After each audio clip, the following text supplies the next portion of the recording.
Bonjour chers amis, parlons des problèmes de l'Opel Vectra B. Après 1999, une refonte de l'Opel Vectra B a été effectuée, de sorte que les propriétaires de ces modèles disent que la plupart des problèmes ont disparu. Lors de l'achat d'une Opel Vectra B, faites particulièrement attention à la suspension et à l'électronique complète de la voiture.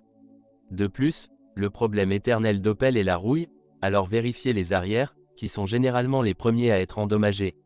Les Vector redessinés ont une meilleure suspension, il ne devrait donc pas y avoir de problème majeur dans ce domaine, mais lors de l'achat, écoutez le moteur, car tout grincement ou coup indique un problème potentiel avec la pompe à eau et, en fin de compte, le moteur et la boîte de vitesse. Ces pannes ne sont pas aussi coûteuses que, par exemple, un dysfonctionnement du climatiseur, alors vérifiez-le correctement. L'embrayage est également sujet à une usure plus rapide, donc même s'il ne s'agit pas d'une pièce de rechange coûteuse, assurez-vous qu'il est entièrement fonctionnel. Selon l'usine, la courroie de distribution change tous les 65 km, alors jetez un œil au carnet d'entretien, car si elle se casse, elle peut détruire tout le moteur. En ce qui concerne le moteur, le moins problématique est le moteur à essence 1,6 litres de 100 chevaux et 75 chevaux et le diesel 1,7 de 82 chevaux, emprunté à Isuzu. Alors que la variante 1,6 litres de 100 chevaux fonctionne encore d'une manière ou d'une autre, les deux autres moteurs gênent, ralentissent la circulation sur la route. Il existe bien sûr des unités plus puissantes, de l'essence à 116 à 125 chaînes 1,8 L, 2,0 L et 2,2 litres de 136 chevaux à 147 chevaux. Les deux derniers moteurs sont particulièrement vifs, mais ils tombent malheureusement en panne. La vanne EGR se bouge souvent, et de plus, le système d'allumage et divers capteurs tombent en panne.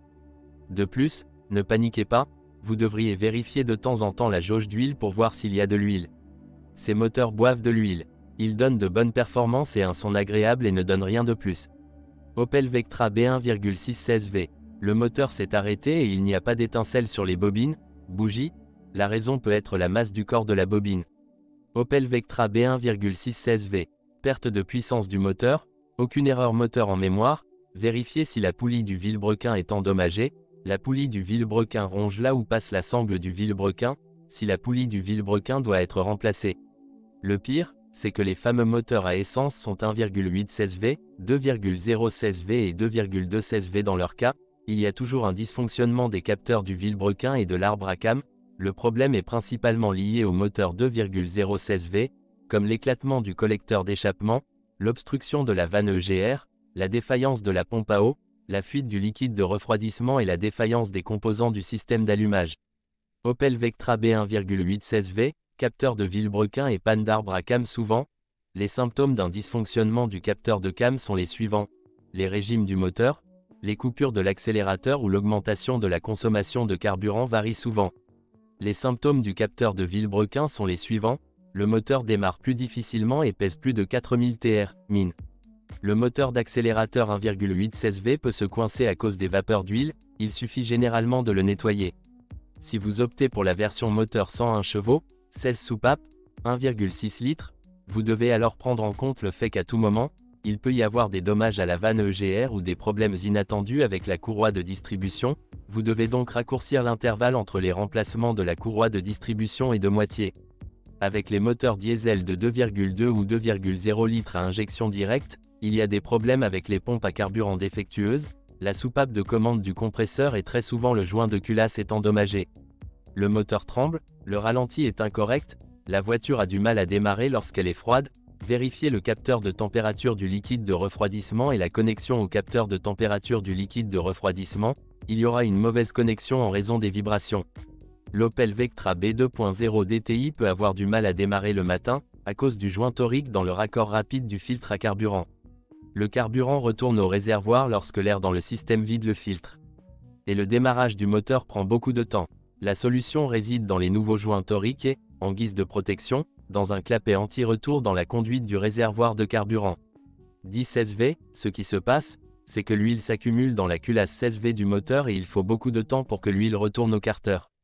Vérifiez l'huile 1 heure après l'arrêt du moteur et vous obtiendrez une fausse lecture de niveau d'huile bas, ce qui vous amènera à faire le plein d'huile fraîche.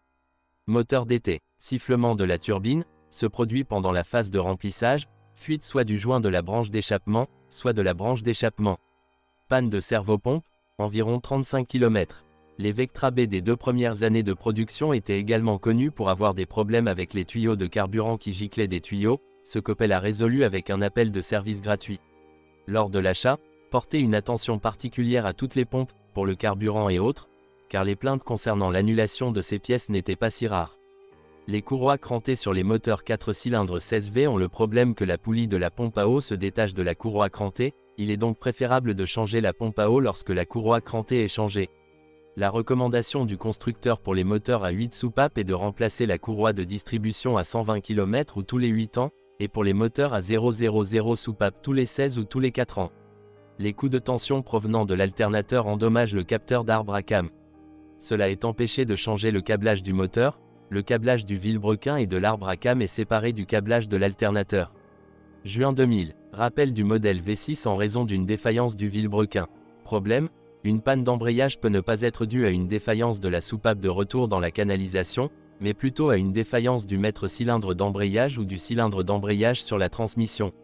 S'il y a quelque chose qui martèle la Vectra à l'arrière, c'est probablement le martèlement du réservoir de carburant, qui a été résolu sur les versions 98. Jusqu'en 1999, la protection contre la corrosion de la carrosserie n'était pas la meilleure, la situation s'est améliorée après la reconstruction de 1999. Il n'y a eu aucun problème majeur avec les appareils électriques du véhicule. Parfois, les vitres des portes et le verrouillage centralisé ne fonctionnent tout simplement pas. Le tableau de bord allume et éteint les lumières sans raison. Un autre problème est la disparition du texte sur l'écran. Il arrive parfois que l'ABS ne fonctionne pas correctement, ce qui est généralement dû à un endommagement de l'un des capteurs de roue. Une cause fréquente est la défaillance des câbles du capteur de roue. Des problèmes mineurs de carrosserie ont été constatés sur certaines versions 5 portes, où de l'eau s'infiltrait dans le coffre. Un problème courant avec la première Opel Vectra B était le blocage du volant. Lorsque les pièges sont souvent blessés, stabilisateur vers l'avant et bloc silencieux d'amortissement vers l'arrière.